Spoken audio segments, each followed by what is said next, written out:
Kodėl periodiškai trūkčioja akis? Ką daryti? Akių trūkčiojimas – tai miokimija. Kas jį gali sukelti? Tai gali būti tiesiog stresas, ilgos darbo valandos, nuovargis, kažkokie dirginantis veiksniai.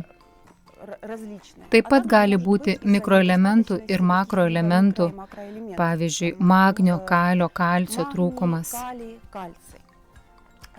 Tai gali būti ir tam tikri organiniai smegenų pažeidimai, tačiau taip nutinka labai retai.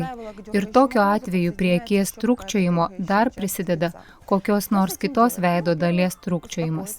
Ką daryti?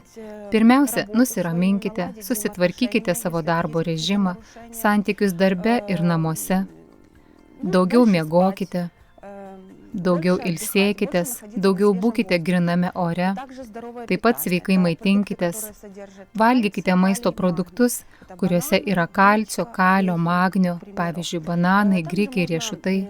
Taip pat galima gerti raminančias arbatas iš pasifloros, valerijono, sukatžolės, gudobelės.